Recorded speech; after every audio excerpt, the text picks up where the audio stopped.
Hoje nós vamos falar sobre o capítulo 15 do livro. A gente até divulgou errado, né? Falou. Agora foi que eu percebi que estava a indicação de que era o capítulo 14, mas na verdade é o capítulo 15 do livro, e que fala exatamente da morte. E eu estava dizendo aqui um pouco antes de nós começarmos, como é maravilhoso falar sobre a morte, né? E é uma pena que as pessoas tenham tanta resistência, tanto receio de falar sobre algo tão maravilhoso como é a morte, porque se nós compreendermos adequadamente a morte, nós vamos compreender que a morte é sinônimo de vida e de que vida é sinônimo de morte. Vamos nos libertar, consequentemente, de todo o medo que nós temos, que nós sentimos da morte. E é sobre esse medo e sobre a morte que trata todo o capítulo 15, que, portanto, será o tema desse nosso satsang de hoje. Eu vou começar ele, a primeira coisa que eu vou fazer, eu vou emudecer todo mundo. A gente sempre faz isso no início, para não haver nenhuma interferência. Estão todos mudos. E eu vou começar lendo um dos textos que está no início desse capítulo, que é um texto de Albert Camus, que é um autor francês e que, para mim, é um dos textos mais belos jamais escritos. E ele fala exatamente sobre a morte. E é o final de um ensaio chamado O Mito de Sísifo.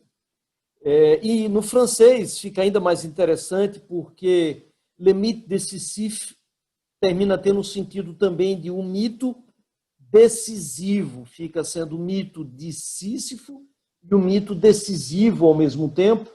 E é um texto que fala sobre o suicídio e, basicamente, sobre a morte. E ele se reporta, ele usa o mito de Sísifo, que é um mito grego extremamente interessante, para abordar esse tema. E a beleza desse texto de Albert Camus, que eu vou ler para iniciarmos o nosso debate de hoje, inspirou também, em grande parte, tudo que a gente vai discutir nesse capítulo. Então, o texto fala o seguinte. Bom, antes de ler o texto, deixa eu falar brevemente sobre o que é o mito de Sísifo, para que a gente possa compreender o texto adequadamente.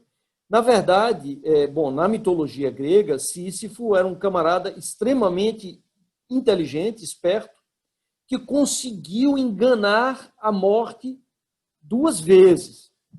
E isso causou um grande problema no mundo inteiro, porque numa das ocasiões ele convida a morte vai buscá-lo, ele convida a morte para jantar com ele e termina aprisionando a morte. E por aprisionar a morte, ninguém morre mais no mundo inteiro, e isso é um grande problema.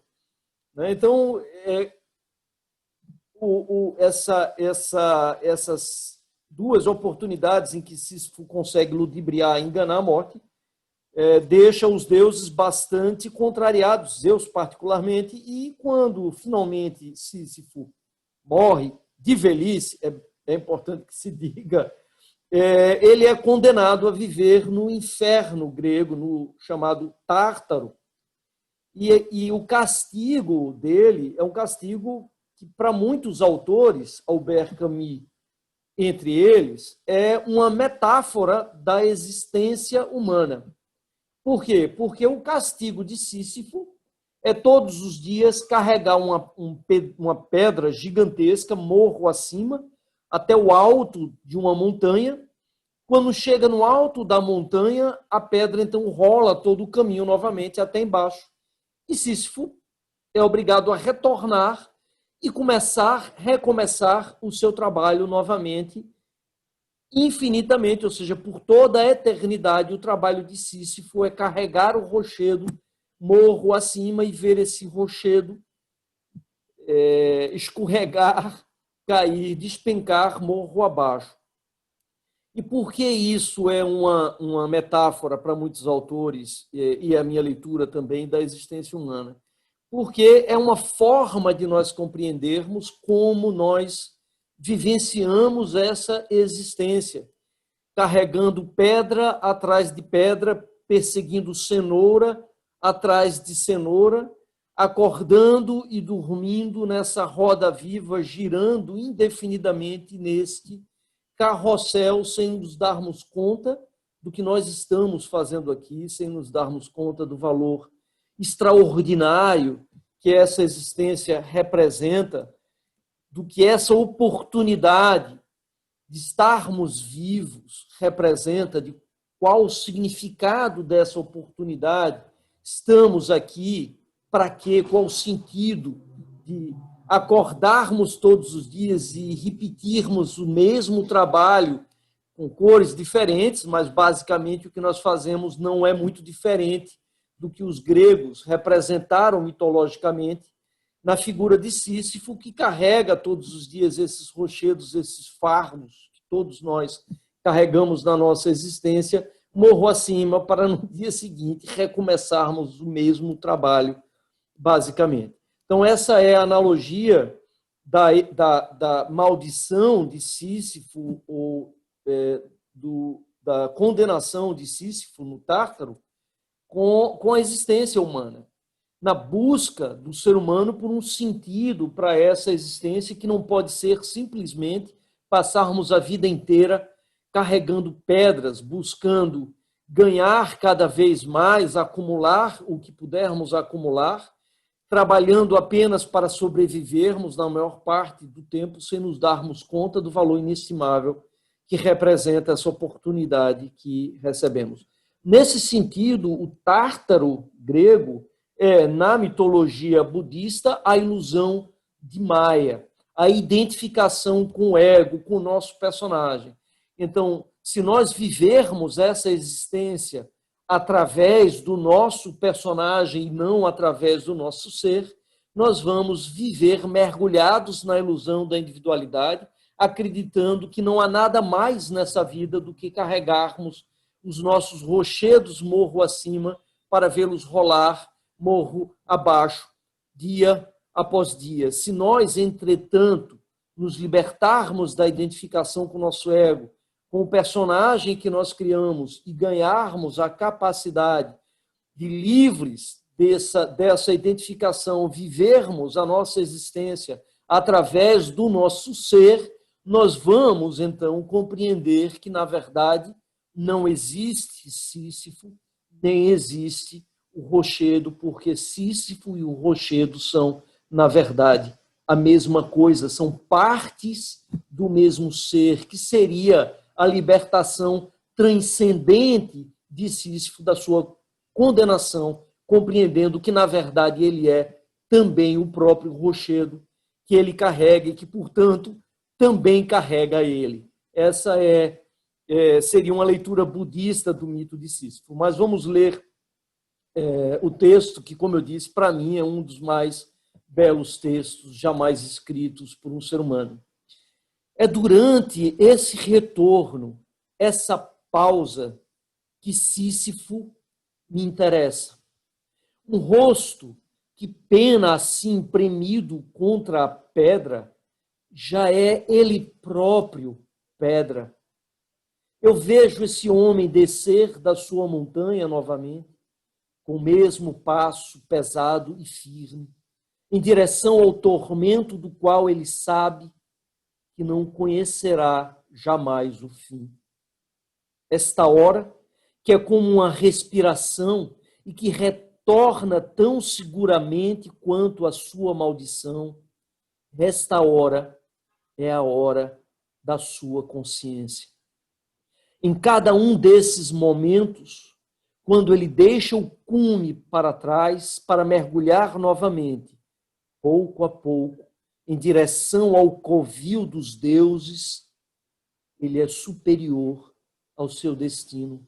Ele é maior do que o seu rochedo.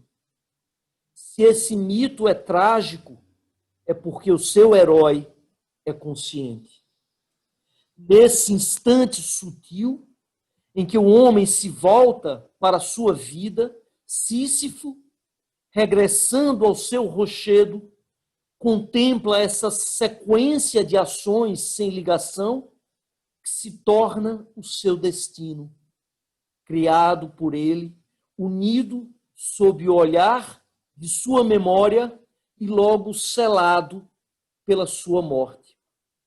Assim, persuadido da origem totalmente humana de tudo o que é humano, qual cego que deseja ver, mas que sabe que a noite não tem fim, Sísifo está sempre em marcha.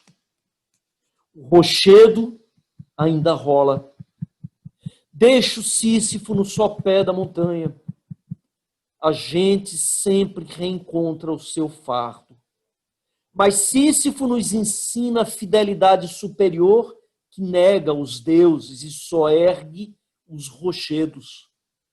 Ele também julga que tudo está bem. Esse universo doravante, sem senhor, já não lhe parece nem estéril, nem fútil. Cada um dos grãos dessa pedra, cada clarão mineral dessa montanha preenche de noite, por si só já basta para plenificar um coração de homem. Cumpre imaginar Sísifo feliz. É assim que Albert Camus encerra o mito de Sísifo, e, como eu disse, é, para mim, um dos textos mais belos jamais escritos, e que pode ser compreendido como uma metáfora da existência humana, mas que traz vários outros entendimentos extremamente importantes. Um deles, que está exatamente no momento em que ele diz: qual cego que deseja ver, mas que sabe que a noite não tem fim, Sísifo está sempre em marcha. E no final do texto ele sublima essa existência como uma forma de nos dizer que a única luta que travamos nessa existência é com nós mesmos. É a luta pela libertação da ilusão da individualidade, a luta que travamos com o nosso próprio ego. Então, o mito de Sísifo e essa história da briga, da luta diária de Sísifo com o seu rochedo é, no final, a mesma história ou o mesmo mito do Bhagavad Gita, em que Arjuna se depara contra um exército que é parte da sua família para lutar contra ele, com uma metáfora dele lutando contra si mesmo, contra a própria mente, contra o personagem criado pela sua própria mente. E esse entendimento ele é fundamental para nós compreendermos que quando nós tememos a morte, quando nós sentimos medo de morrer, se nós pensarmos bastante sobre isso, nós vamos perceber que o medo nasce do receio que nós temos de deixarmos de existir, porque nos acreditamos que somos apenas esse personagem que nós criamos pela nossa mente. Nós acreditamos que nós somos esse ego que a nossa mente criou, sem nos darmos conta que, na verdade, nós somos o próprio universo se manifestando e se revelando através de cada um de nós. Se nós conseguirmos nos libertar dessa prisão do ego, desse apego ao nosso personagem, para percebermos a nossa real dimensão como parte de todo o universo, percebam que o medo da morte instantaneamente desaparece, ele se dissolve, porque nós não podemos morrer se nós somos todo o universo. Na verdade, a cada segundo, nesse momento em que eu acabei de falar essas palavras, eu nasci em milhares de lugares no mundo, da mesma forma que eu também morri em milhares de lugares no mundo. Então, o medo da morte, ele na verdade surge do ego. É o ego que teme não existir mais. Quando nós nos percebemos como parte indivisível de todos os seres que somos, nós percebemos também que a morte ela não existe, portanto, não há como temermos algo que não existe. E a leitura daquela frase muito bem retratada na oração de São Francisco, de que é morrendo que se vive para a vida eterna, tem um sentido que é exatamente esse mesmo sentido sobre o qual eu falo agora e sobre o qual nós já falamos também em outros satsangs. Na verdade, quando nós falamos morrendo que se vive para a vida eterna, nós não estamos falando de uma vida eterna depois dessa existência. Nós estamos falando da vida eterna alcançada nessa existência, enquanto ainda estamos vivos nessa existência, porque essa vida eterna ela é alcançada no momento em que nós conseguimos nos libertar da nossa identificação com o nosso ego. Eu estou com instabilidade aqui na minha internet, deixa eu mudar aqui a minha conexão para que isso não aconteça mais.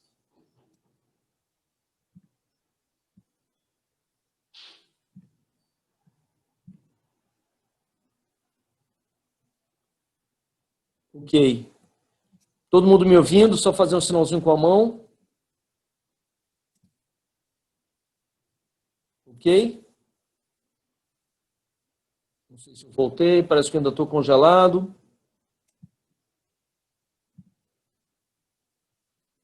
Todo mundo está me escutando? Ok. Acho que voltei agora. Estou vendo já algum movimento. Bom, isso, beleza. Então, vamos retomar de onde eu tinha parado. Então, quando a gente fala morrendo que se vive para a vida eterna, na verdade, nós não precisamos imaginar ou pensar numa vida depois dessa nossa vida, porque nós podemos conquistar a vida eterna, e esse é o entendimento, nessa existência, no momento em que nós compreendemos que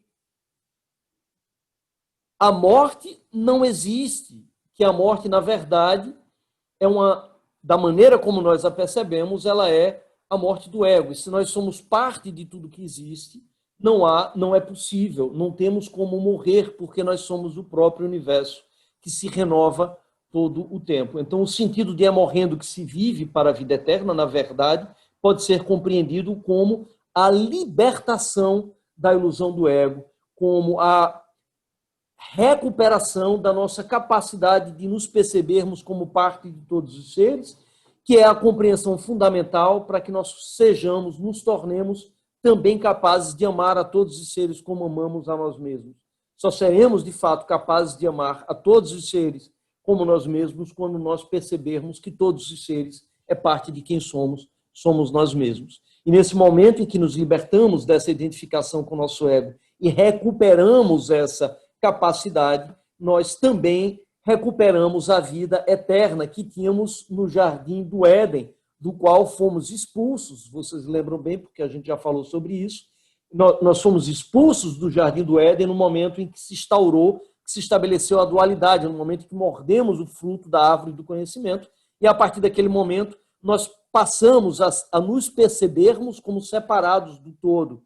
Então, nesse momento, a morte surge, está exatamente descrito dessa forma no livro do Gênesis. Antes de mordermos o fruto da árvore do conhecimento, nós vivíamos a vida eterna, não porque a vida individual de cada um de nós fosse eterna, mas porque éramos parte de tudo que existia da natureza e, portanto, não nos percebíamos como uma entidade separada da natureza, portanto, não existia um ego, não havia nada que pudesse morrer. E, da mesma forma, também no livro do Gênesis, nós podemos morder novamente o fruto da árvore da vida eterna, que representa mitologicamente a libertação do ego e da identificação com o ego. E é muito interessante a gente pensar que a libertação do medo da morte surge exatamente quando percebemos que não pode haver dor nem sofrimento no retorno de uma gotinha de água do mar ao voltar para o oceano. E essa é uma outra maneira de nós compreendermos a nossa existência.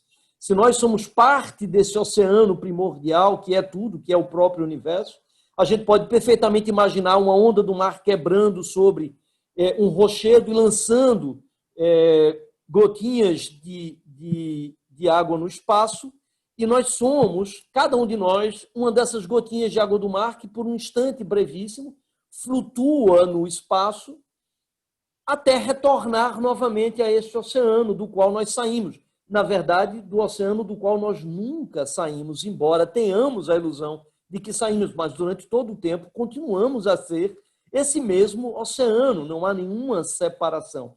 Mas enquanto flutuamos por um brevíssimo instante como uma gotinha de água do mar, nós olhamos à nossa volta, nós vemos o oceano, nós vemos as outras gotinhas e nós achamos que essa individualidade de gotinha é fundamental, é importante demais. E essa nossa importância, esse apego que temos por essa individualidade, por esse personagem que nós construímos com a nossa mente, é que causa toda a dor e todo o sofrimento. É que faz com que nasça em nossos corações o medo de morrermos, porque temos medo de que essa gotinha deixe de ser novamente parte do oceano do qual ela surgiu desde o primeiro momento e que ela nunca deixou de ser, percebem? E o curioso é a gente constatar que, seja numa perspectiva espiritualista ou numa perspectiva materialista, a morte é uma ilusão, ela não existe sob nenhuma das duas perspectivas. Começando pela perspectiva espiritualista, a morte ela é uma ilusão por motivos óbvios. Se eu for espírita, por exemplo, e acreditar que a individualidade da gotinha permanece depois do meu retorno ao oceano, que haja várias etapas que têm que ser cumpridas até que essa gotinha retorne ao oceano, a morte é uma ilusão, é apenas uma passagem de um determinado momento para um outro momento desta mesma existência. Então, na perspectiva espiritualista, seja budista, seja espírita, a morte não existe. Mas se eu for materialista, a morte também é uma ilusão.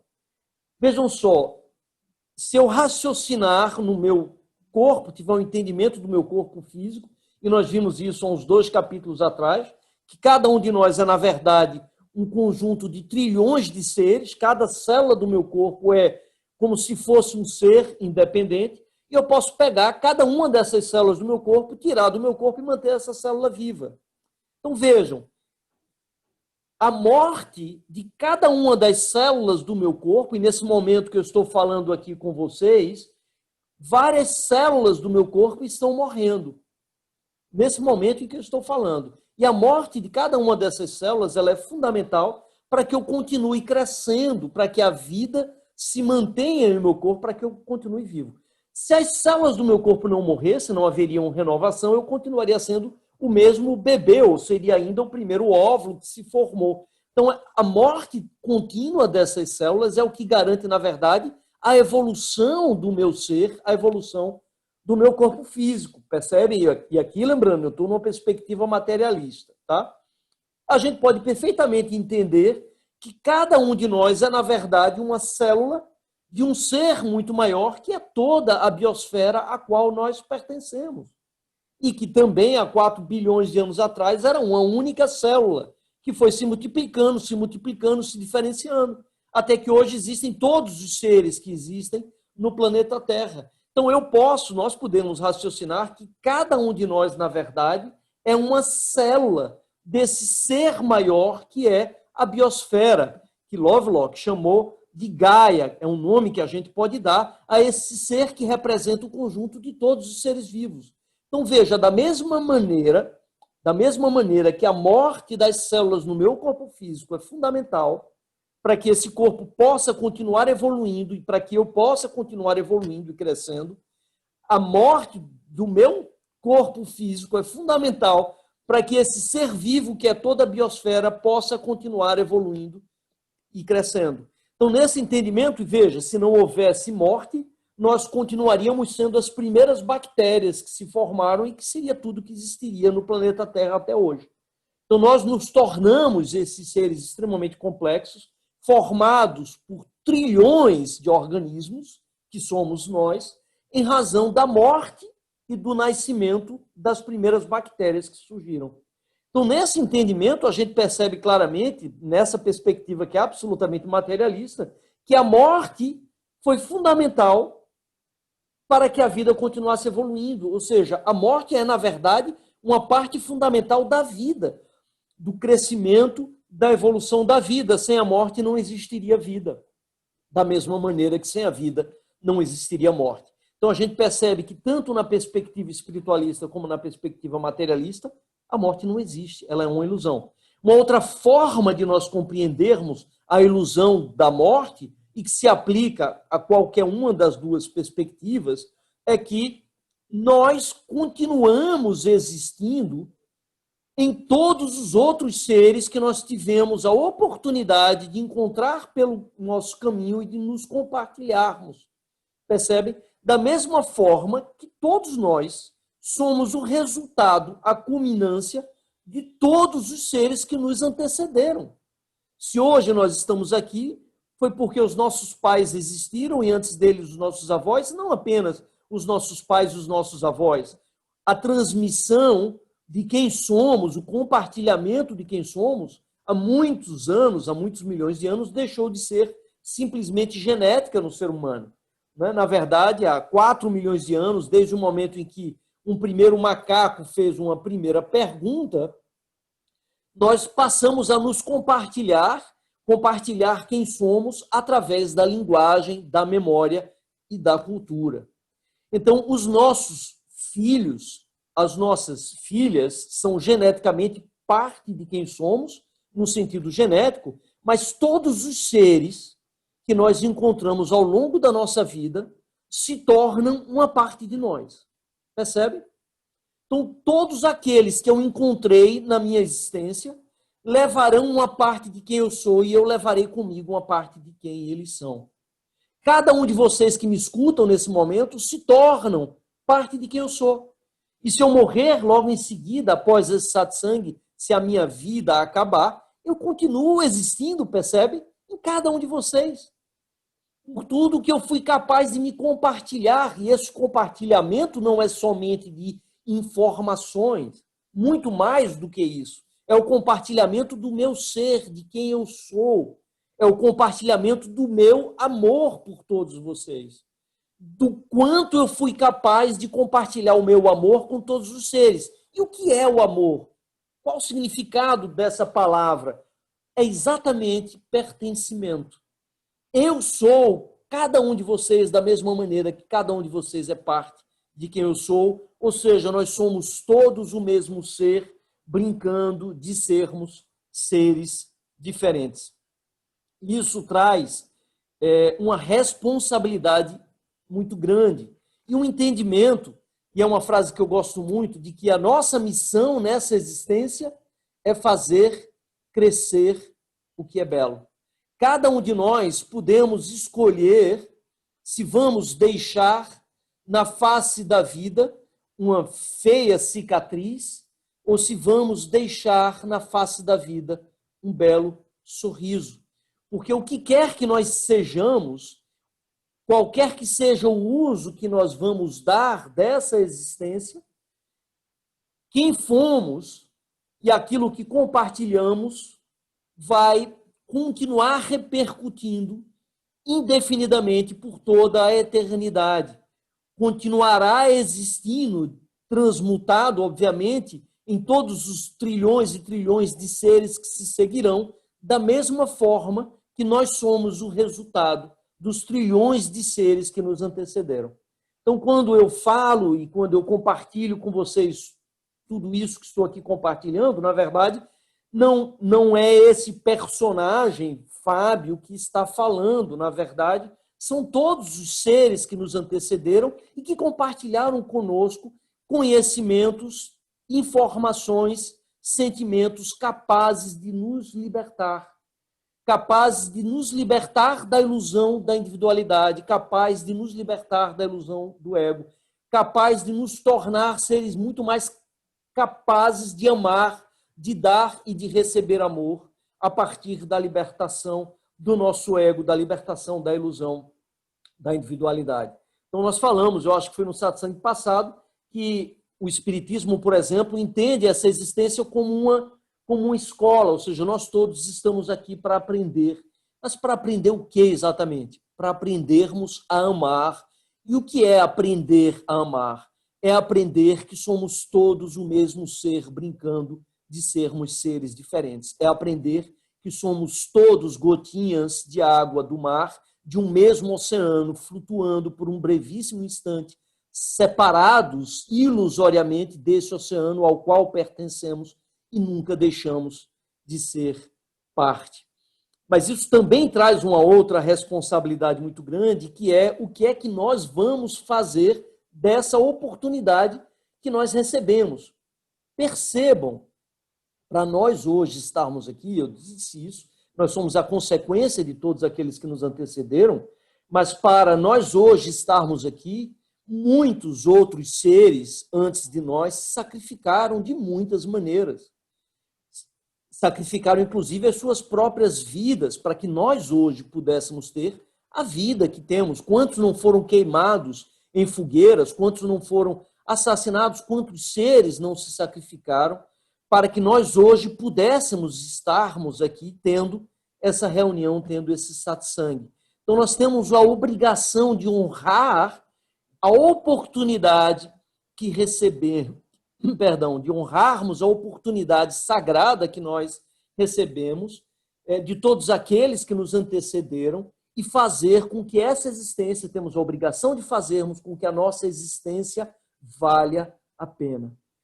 Temos a obrigação de não desperdiçarmos essa oportunidade extraordinária de aprendizado que nós recebemos. E há aqui um enorme risco, que é o risco de nós percebermos a vida como um risco.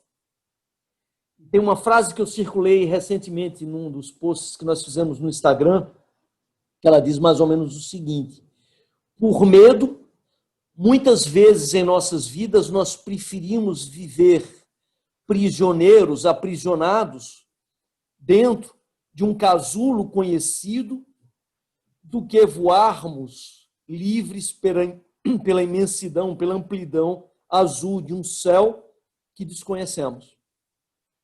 Esse é o risco de percebermos a nossa vida como risco, de passarmos a vida inteira escondidos debaixo da cama, evitando o sofrimento, mas sem compreendermos que no momento que nós evitamos o sofrimento, nós estamos também evitando a vida, estamos desperdiçando as oportunidades de aprendizado que a vida nos oferece. Porque aquilo que chamamos de dor e sofrimento não são mais do que as oportunidades de crescimento, de aprendizado que a vida nos traz. Então, a dor e o sofrimento é a forma do universo dizer: olha, presta atenção, aí tem um aprendizado necessário, tem uma lição que você precisa aprender para superar essa dor e esse sofrimento. Porque se não fosse pela dor e pelo sofrimento, nós jamais, escutem bem o que eu estou dizendo, nós jamais teríamos a coragem de sairmos da nossa zona de conforto. E por isso aquela frase de Lucão é tão importante: um passarinho, quando aprende a voar, sabe muito mais sobre coragem do que sobre voo. Ele nunca voou na vida. E ainda assim, ele salta para fora do seu ninho, batendo as asas toscamente, arriscando uma queda que pode tirar a sua própria vida, mas ele sabe que a vida dele não fará sentido se ele permanecer para todo sempre aprisionado dentro do seu ninho. Da mesma forma que não faz sentido a nossa vida se nós permanecermos toda essa existência aprisionados dentro do nosso casulo, por medo de vivermos, por medo de nos depararmos, de enfrentarmos os nossos fantasmas, de superarmos os nossos medos. Esse é o significado do mito de Sísifo, que é também o significado de Dom Quixote de La Mancha. É a coragem de lutar contra aquilo que nos assusta, contra os fantasmas que trazemos dentro de nós. Mas essa luta, que é a única luta que faz verdadeiramente sentido nessa existência, é a luta que travamos contra nós mesmos, que travamos contra o nosso ego, contra a identificação com o nosso personagem, porque é essa identificação com o nosso personagem que nos impede de percebermos todos os outros seres como parte de nós mesmos e que, portanto, nos impede de amarmos os outros seres como amamos a nós mesmos. Esse é o único obstáculo no caminho da nossa iluminação, que representa essa libertação da ilusão da individualidade, da ilusão do ego, segundo os budistas, da ilusão de Maya.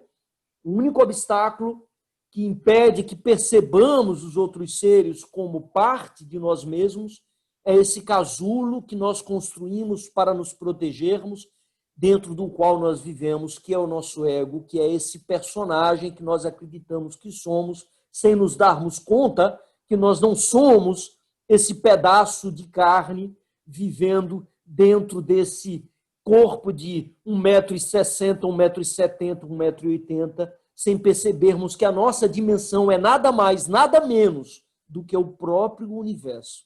Esse é o significado da palavra Tattvamasi, do hinduísmo, que significa isto você é. Isto é tudo o que existe. Você é o próprio universo. Nós somos o próprio universo que está nesse momento, nesse espaço, nesse local, nesse instante, brincando de ser Fábio.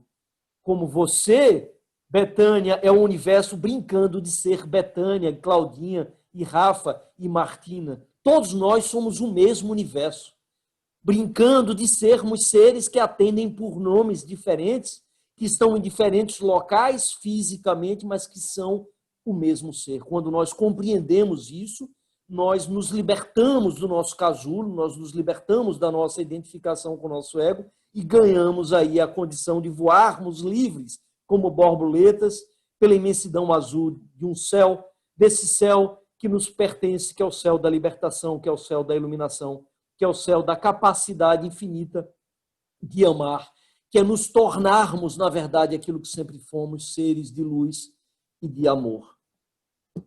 O que mais? Eu me lembrei agora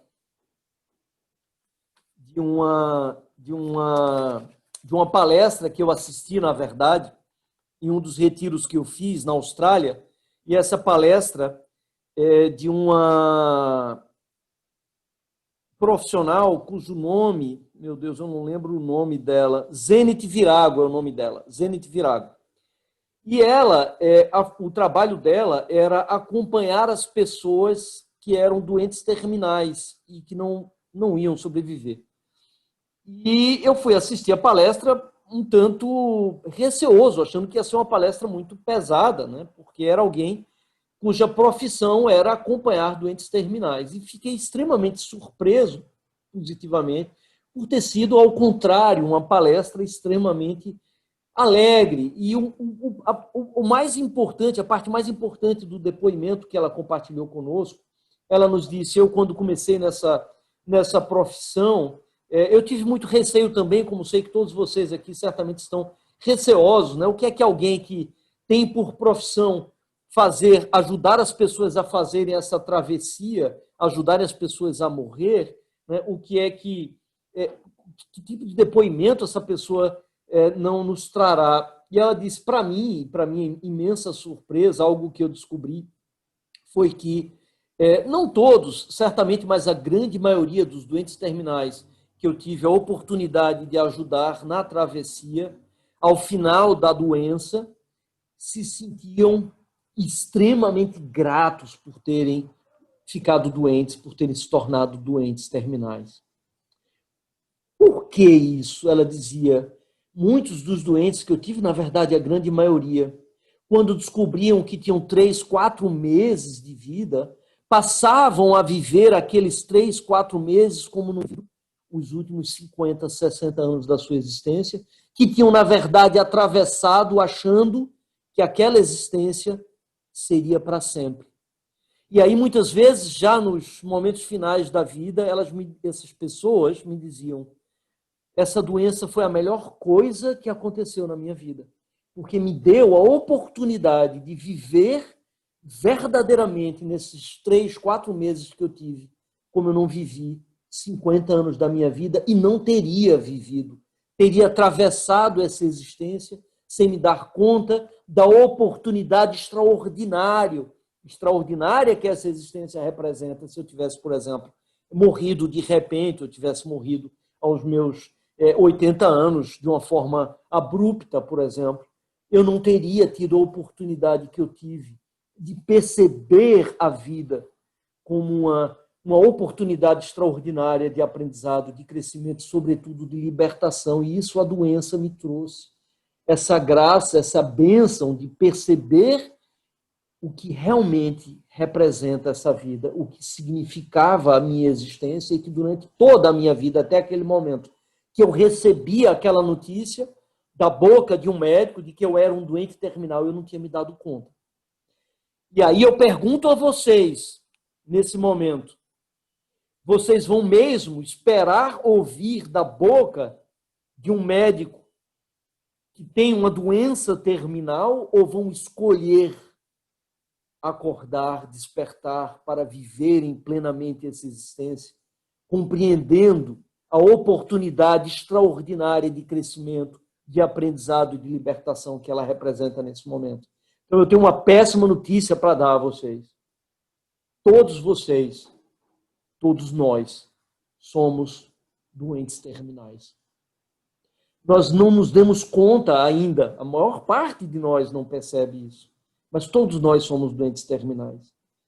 Nós não sabemos quanto tempo ainda temos, mas podem ter absoluta certeza que a cada respiração é uma respiração a menos que sobra na nossa vida. Podemos morrer amanhã, podemos morrer daqui a 1 hora, podemos morrer daqui a alguns minutos. Percebe? E nós não nos damos conta. Então, eu acho que todos nós devíamos escrever um cartaz bem grande dizendo: não se esqueça de que você é um doente terminal. Curiosamente, eu sempre faço essa pergunta: se você tivesse a oportunidade de dizer uma única frase para todos os seres humanos do planeta Terra, que frase seria essa que você diria? E a minha frase, que até hoje ninguém nunca repetiu nas oficinas, agora provavelmente as pessoas vão repetir, porque muita gente vai ter a oportunidade de ouvir, mas a frase que eu diria é: amanhã todos vocês estarão mortos. Parece uma frase que choca, mas esse é exatamente o objetivo. Compreenda que a sua vida não é para sempre. Pare de viver fazendo de conta que é para sempre. Não é.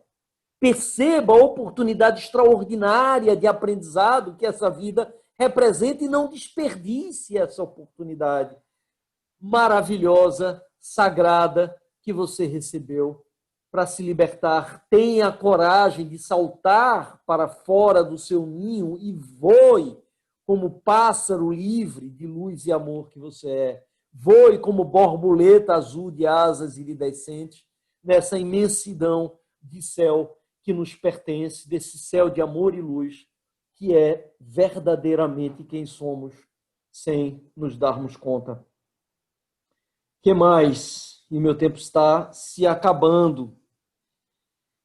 É isso. Eu acho que, infelizmente, não tenho muito mais tempo. É isso. Eu só gostaria de concluir, mais uma vez, ressaltando algo que nós começamos falando, acho que não estávamos gravando ainda, acho que fizemos um comentário sobre... Eu fiz um comentário sobre o Facebook e como eu tive que aderir ao Facebook e na verdade não era o Facebook, é o Instagram, né, que eu comentei que o Instagram, de certa maneira, representa uma transição do Facebook para o Instagram, que representa essa forma cada vez mais superficial das pessoas se relacionarem. E isso, claro, também se aplica à morte. Vejam que, refletindo sobre tudo que a gente falou nesses últimos 40, 50 minutos, vocês acreditam ou de concordar comigo agora que a morte é uma ilusão, ela não existe, qualquer que seja a perspectiva que nós olhemos, seja pela perspectiva espiritualista, seja pela perspectiva materialista. Então não há nenhuma razão para temermos a morte. E os índios têm uma relação completamente diferente com a morte.